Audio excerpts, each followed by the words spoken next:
Hello दोस्तों, मैं मुंशी प्रेमचंद की एक और कहानी आप लोगों के लिए लेकर आई हूँ। इस कहानी का नाम है मंदिर और मस्जिद। बहुत ही अच्छी कहानी है, बहुत ही शिक्षाप्रद कहानी है। इसे पूरा एंड तक ज़रूर सुनना।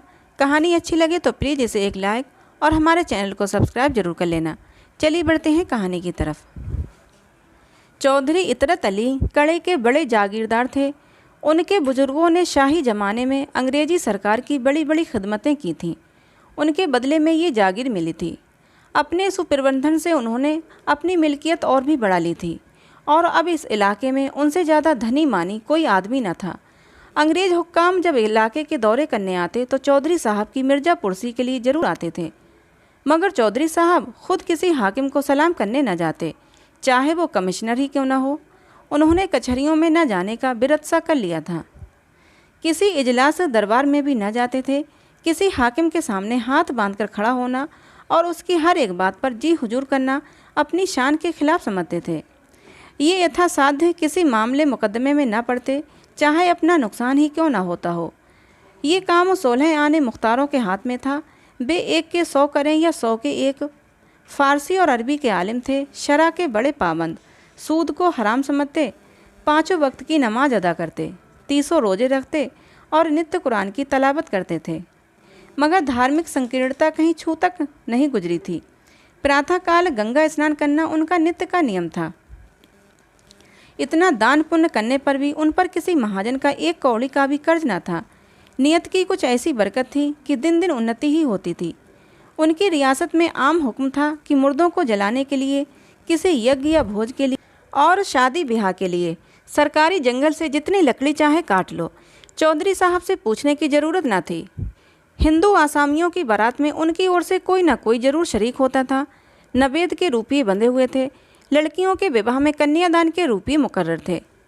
उनको हाथी, घोड़े, तंबू, शामियाने, पालकी, नालकी, फर्श जाजमे, पंखे, चंबर, चांदी की महफिलें, सामान उनके यहाँ से बिना किसी दिक्कत के मिल जाते थे। मांगने भर की देर रहती थी बस। इस दानी, उदार, यशस्वी आदमी के लिए प्रजा भी प्राण देने को तैयार रहती थी।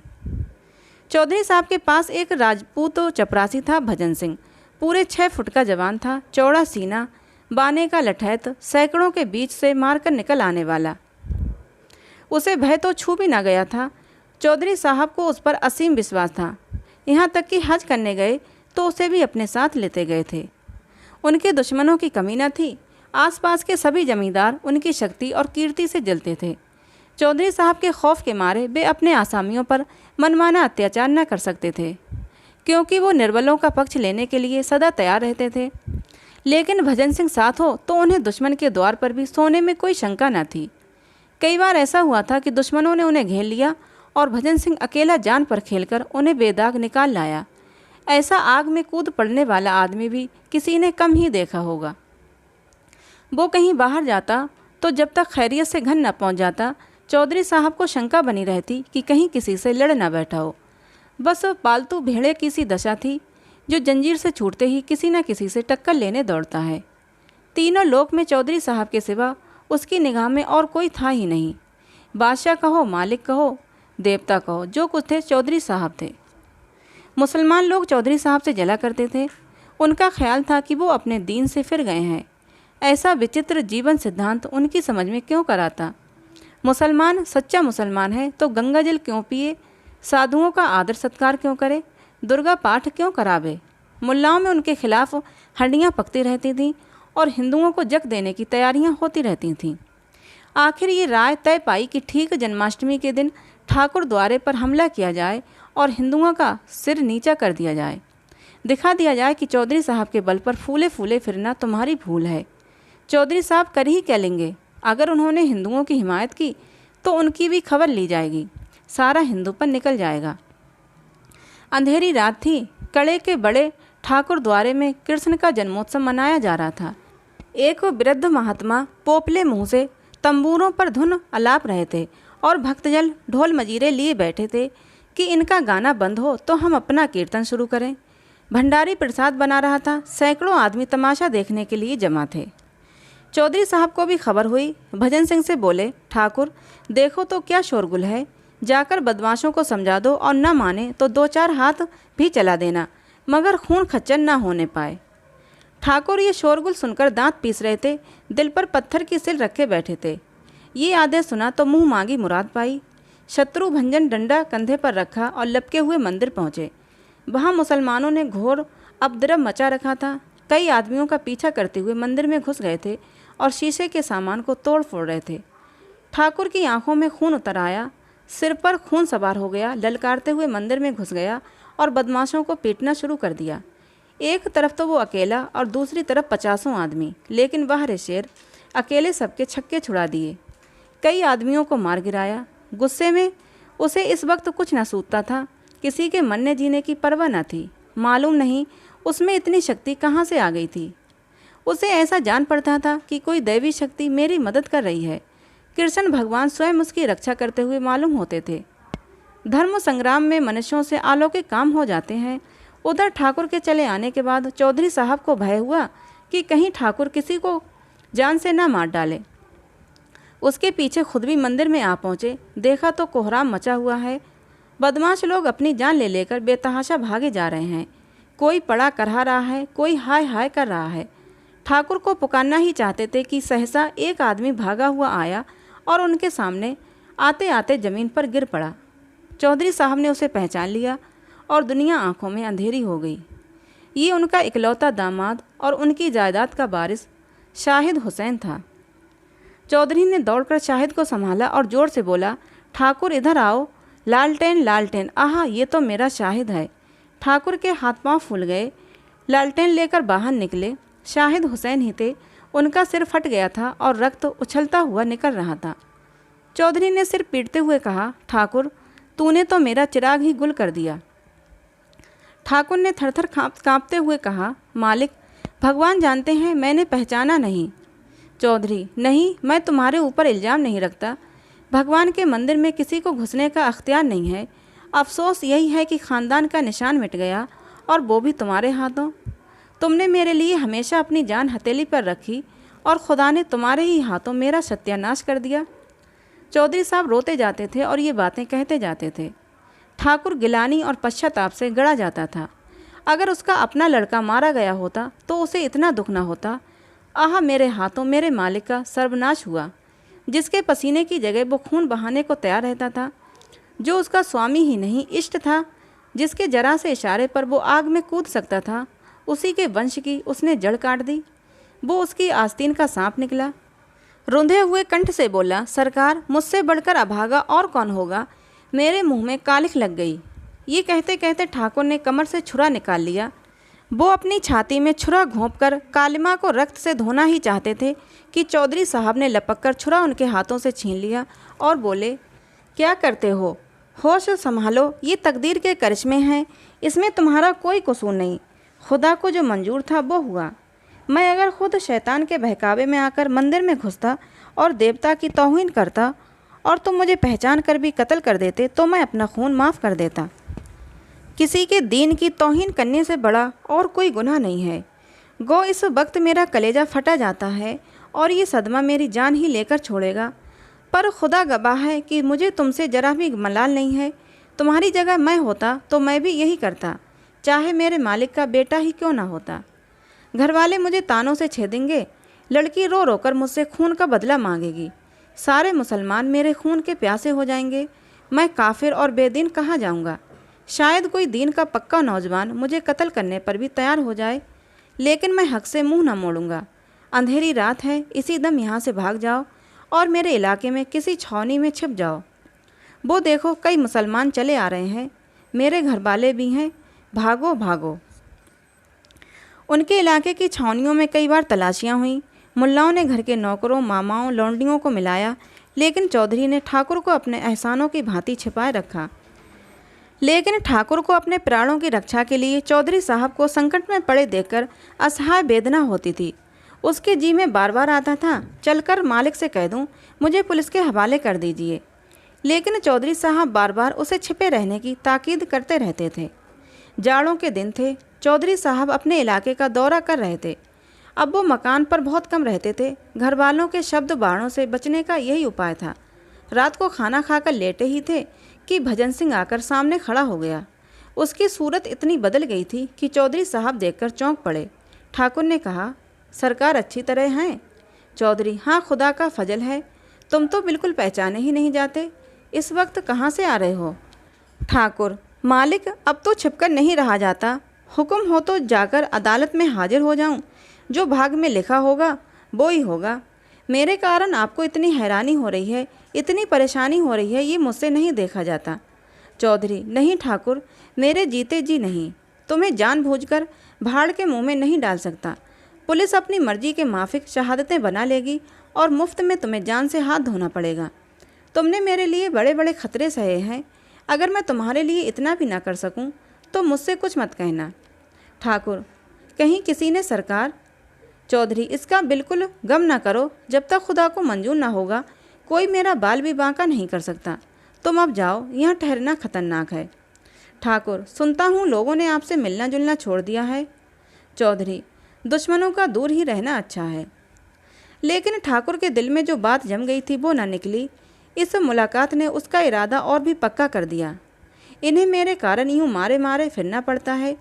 यहाँ इनका कौन अपना बैठा है जो चाहे आकर हमला कर सकता है? मेरी इस जिंदगानी को धिक्कार है। प्रातःकाल ठाकुर जिला हाकिम के बंगले पर पहुँचा।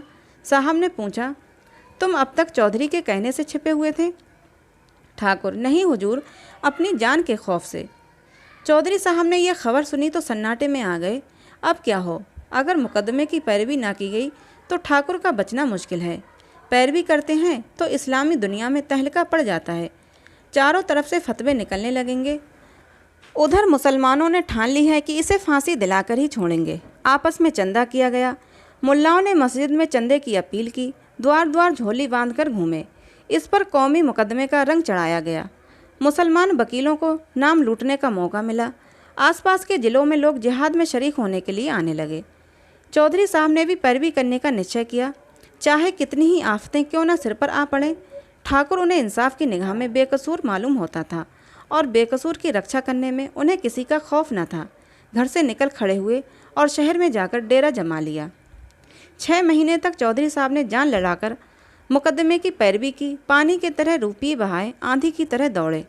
वो सब किया जो ज़िंदगी में कभी ना किया था और न पीछे कभी किया। अहलकारों की खुशामदें की, वकीलों के नाज उठाए, हाकिमों को नजरें दी और ठाकुर को छुड़ा लिया। सारे इलाके में धूम मच गई। जिसने सुना दंग रह गया। इसे कहते हैं शराफत। अपने नौकर को फांसी से उतार लिया। लेकिन सांप्रदायिक द्वेष ने इस सत्कार्य को और ही आंखों से देखा। मुसलमान झल्लाए, हिंदुओं ने बगलें बजाईं। मुसलमान समझे इनकी रही सही मुसलमानी भी गायब हो गई। हिंदुओं ने ख्याल किया अब इनकी शुद्धि कर लेनी चाहिए। इसका मौका आ गया। मुल्लाओं ने जोर जार से तबलीग की हाँक लगानी शुरू की। हिंदुओं ने भी संगठन का झंडा उठाया। मुसलमानों की मुसलमानी जाग उठी और हिंदुओं का हिंदुत्व। ठाकुर के कदम भी इस रेले में उखड़ गए। मनचले थे ही हिंदुओं के मुखिया बन बैठे। जिंदगी में कभी एक लोटा जल तक शिव को न चढ़ाया था, अब देवी देवताओं के नाम पर लठ चलाने के लिए उद्यत हो गए। शुद्धि करने को कोई मुसलमान न मिला तो 2-1 चमारों की ही शुद्धि करा डाली। चौधरी साहब के दूसरे नौकरों पर भी असर पड़ा। जो मुसलमान कभी मस्जिद के सामने खड़े ना होते थे, वे 5 वक्त की नमाज अदा करने लगे। जो हिंदू कभी मंदिरों में झांकते न थे, वे दोनों भक्त संध्या करने लगे। बस्ती में हिंदुओं की संख्या अधिक थी। उस पर ठाकुर भजन सिंह बने उनके मुखिया, जिनकी लाठी का लोहा सब मानते थे। पहले मुसलमान संख्या में कम होने पर भी उन पर गालिब रहते थे क्योंकि वे संगठित न थे। लेकिन अब वे संगठित हो गए थे। मुट्ठी भर मुसलमान उनके सामने क्या ठहरते। 1 साल और गुजर गया। फिर जन्माष्टमी का उत्सव आया। हिंदुओं को अभी तक अपनी हार भूली न थी। गुप्त रूप से बराबर तैयारियां होती रहती थीं। आज प्रातःकाल से ही भक्त लोग मंदिर में जमा होने लगे। सबके हाथों में लाठियां थीं। कितने ही आदमियों ने कमर में छुरे छिपा रखे थे। छेड़कर लड़ने की राय पक्की हो गई थी। पहले कभी इस उत्सव में जुलूस न निकला था। आज धूमधाम से जुलूस भी निकलने की ठहरी। दीपक जल चुके थे। मस्जिदों में शाम की नमाज होने लगी थी। जुलूस निकला। हाथी, घोड़े, झंडे, झंडियाँ, बाजे गाजे सब साथ थे। आगे आगे भजन सिंह अपने अखाड़े के पट्ठों को लिए अकड़ते चले जाते थे। जामा मस्जिद सामने दिखाई दी। पट्ठों ने लाठियाँ संभाली। सब लोग सतर्क हो गए। जो लोग इधर उधर बिखरे हुए थे आकर सिमट गए। आपस में कुछ कानाफूसी हुई। बाजे और जोर से बजने लगे। जय जयकार की ध्वनि और ज़ोर से उठने लगी। जुलूस मस्जिद के सामने जा पहुंचा। सहसा एक मुसलमान ने मस्जिद से निकल कर कहा, नमाज का वक्त है, बाजे बंद कर दो। भजन सिंह, बाजे न बंद होंगे। मुसलमान, बंद करने पड़ेंगे। भजन सिंह, तुम अपनी नमाज क्यों नहीं बंद कर देते? मुसलमान, चौधरी साहब के बल पर मत फूलना, आपकी होश ठंडे हो जाएंगे। भजन सिंह, चौधरी साहब के बल पर तुम फूलो, यहाँ अपने ही बल का भरोसा है और ये धर्म का मामला है। इतने में कुछ और मुसलमान निकल आए और बाजा बंद करने का आग्रह करने लगे। इधर और बाजे ज़ोर ज़ोर से बजने लगे। बात बढ़ गई। एक मौलवी ने भजन सिंह को काफिर कह दिया। ठाकुर ने उसकी दाढ़ी पकड़ ली।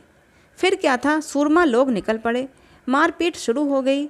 ठाकुर हल्ला मारकर मस्जिद में घुस गए और मस्जिद के अंदर मारपीट होने लगी। ये नहीं कहा जा सकता था कि मैदान किसके हाथ रहा। हिंदू कहते थे हमने खदेड़ खदेड़ कर मारा, मुसलमान कहते थे हमने वो मार मारी कि फिर सामने नहीं आएंगे। पर इन विवादों के बीच में एक बात मानते और वो थी ठाकुर भजन सिंह की अलौकिक वीरता। मुसलमानों का कहना था कि ठाकुर ना होता तो हम किसी को जिंदा न छोड़ते। हिंदू कहते थे कि ठाकुर सचमुच महावीर का अवतार है। इसकी लाठियों ने उन सबके छक्के छुड़ा दिए। उत्सव समाप्त हो चुका था। चौधरी साहब दीवान खाने में बैठे हुए हुक्का पी रहे थे। उनका मुख लाल था, त्योरियाँ चढ़ी हुई थीं और आंखों में चिंगारियाँ सी निकल रही थीं। खुदा का घर नापाक किया गया, ये ख्याल रह रहकर उनके कलेजे को भसोसता था। खुदा का घर नापाक किया गया। जालिमों को लड़ने के लिए क्या नीचे मैदान में जगह न थी? खुदा के पाक घर में ये खून खच्चर, मस्जिद की ये बेहुरमती। मंदिर भी खुदा का घर है और मस्जिद भी। मुसलमान किसी मंदिर को नापाक करने के लिए सज़ा के लायक हैं, क्या हिंदू मस्जिद को नापाक करने के लिए उसी सज़ा के लायक नहीं? और ये हरकत ठाकुर ने की। इसी कसूर के लिए तो उसने मेरे दामाद को कत्ल किया। मुझे मालूम होता कि उसके हाथों ऐसा फेल होगा तो उसे फांसी पर चढ़ने देता। क्यों उसके लिए इतना हैरान, इतना बदनाम, इतना जेरबार होता? ठाकुर मेरा वफादार नौकर है। उसने 12 बाह मेरी जान बचाई। मेरे पसीने की जगह खून बहाने को तैयार रहता है। लेकिन आज उसने खुदा के घर को नापाक किया है और उसे इसकी सज़ा मिलनी चाहिए। उसकी सज़ा क्या है? जहन्नुम। जहन्नुम की आग के सिवा इसकी और कोई सज़ा नहीं है। जिसने खुदा के घर को नापाक किया उसने खुदा की तौहीन की, खुदा की तौहीन। सहसा ठाकुर भजन सिंह आकर सामने खड़े हो गए। चौधरी साहब ने ठाकुर को क्रोधित आंखों से देखकर कहा, तुम मस्जिद में घुसे थे? भजन सिंह, सरकार, मौलवी लोग हम लोगों पर टूट पड़े थे। चौधरी, मेरी बात का जवाब दो, तुम मस्जिद में घुसे थे? भजन सिंह, जब उन लोगों ने मस्जिद के भीतर से हमारे ऊपर पत्थर फेंकना शुरू किया तब हम लोग उन्हें पकड़ने के लिए मस्जिद में घुस गए। चौधरी, जानते हो मस्जिद खुदा का घर है? भजन सिंह, जानता हूँ हुजूर, क्या इतना भी नहीं जानता? चौधरी, मस्जिद खुदा का वैसा ही पाक घर है जैसे मंदिर। ठाकुर ने इसका कोई जवाब न दिया। चौधरी, अगर कोई मुसलमान मंदिर को नापाक करने के लिए गर्दन जदनी है तो हिंदू भी मस्जिद को नापाक करने के लिए गर्दन जदनी है। भजन सिंह इसका भी कुछ जवाब न दे सका। उसने चौधरी साहब को कभी इतने गुस्से में न देखा था। चौधरी, तुमने मेरे दामाद को कत्ल किया और मैंने तुम्हारी पैरवी की। जानते हो क्यों? इसलिए कि मैं अपने दामाद को उस सज़ा के लायक समझता था जो तुमने उसे दी। अगर तुमने मेरे बेटे को या मुझे उस कसूर के लिए मार डाला होता तो मैं तुम्हें माफ़ कर देता। वही कसूर आज तुमने किया है। अगर किसी मुसलमान ने मस्जिद में तुम्हें जहन्नुम में पहुंचा दिया होता तो मुझे सच्ची खुशी होती, लेकिन तुम बेहयाओं की तरह वहाँ से बचकर निकल आए। क्या तुम समझते हो खुदा तुम्हें इस फेल की सज़ा न देगा? खुदा का हुक्म है कि जो उसकी तौहीन करे उसकी गर्दन मार देनी चाहिए। ये हर एक मुसलमान का फ़र्ज है। चोर अगर सज़ा न पावे तो क्या वो चोर नहीं है? तुम मानते हो या नहीं कि तुमने खुदा की तौहीन की है? ठाकुर इस अपराध से इनकार न कर सके। चौधरी साहब के सत्संग ने हठधर्मी को दूर कर दिया। बोले, हाँ साहब, ये कसूर तो हो गया। चौधरी, इसकी जो सज़ा तुम दे चुके हो वो सज़ा खुद लेने के लिए तैयार हो? ठाकुर, मैंने जानबूझकर तो दूल्हा मियाँ को नहीं मारा था। तुमने न मारा होता तो मैं अपने हाथों से मार देता, समझ गए? चौधरी साहब बोले, अब मैं तुमसे खुदा की तौहीन का बदला लूँगा। बोलो, मेरे हाथों चाहते हो या अदालत के हाथों? अदालत से कुछ दिनों के लिए सज़ा पा जाओगे, लेकिन मैं कत्ल करूँगा। तुम मेरे दोस्त हो, मुझे तुमसे मुतलक कीना नहीं है। मेरे दिल को कितना रंज है ये खुदा के सिवा और कोई नहीं जान सकता, लेकिन मैं तुम्हें कत्ल करूँगा। मेरे दीन का ये हुक्म है। ये कहते हुए चौधरी साहब तलवार लेकर ठाकुर के सामने खड़े हो गए। विचित्र दृश्य था। एक बूढ़ा आदमी, सिर के बाल पके, कमर झुकी, तलवार लिए एक देव के सामने खड़ा था। ठाकुर लाठी के एक ही बार से उनका काम तमाम कर सकता था, लेकिन उसने सिर झुका दिया। चौधरी के प्रति उसका रोम रोम श्रद्धा से भरा हुआ था। चौधरी साहब अपने दीन के इतने पक्के हैं, इसकी उसने कभी कल्पना तक न की थी। उसे शायद धोखा हो गया था कि ये दिल से हिंदू हैं। जिस स्वामी ने उसे फांसी से उतार लिया, उसके प्रति हिंसा या प्रतिकार का भाव उसके मन में क्यों कराता? वो दिलेर था और दिलेरी की भांति निष्कपट था। उसे इस समय क्रोध न था, पश्चाताप था। दीन कहता था मारो, सज्जनता कहती थी छोड़ो। दीन और धर्म में संघर्ष हो रहा था। ठाकुर ने चौधरी का असमंजस देखा। गदगद कंठ से बोला, मालिक, आपकी दया मुझ पर हाथ न उठाने देगी। अपने पाले हुए सेवक को आप मार नहीं सकते, लेकिन ये सिर आपका है, आपने इसे बचाया है, आप इसे ले सकते हैं। ये मेरे पास आपकी अमानत थी, वो अमानत आपको मिल जाएगी। सवेरे मेरे घर किसी को भेजकर मंगवा लीजिएगा। यहाँ दूंगा तो उपद्रव खड़ा हो जाएगा। घर पर कौन जाएगा? किसने मारा? जो भूल चूक हुई हो क्षमा कीजिएगा। ये कहता हुआ ठाकुर वहाँ से चला गया। तो दोस्तों, मुंशी प्रेमचंद की ये कहानी आप सुन रहे थे, जिसका नाम था मंदिर और मस्जिद। इस कहानी से आपको क्या सीख मिली, कमेंट बॉक्स में ज़रूर बताना। मुंशी प्रेमचंद की ऐसी और कहानियों के लिए हमारे चैनल को ज़रूर सब्सक्राइब कर लेना। मिलते हैं अगली किसी नई कहानी के साथ।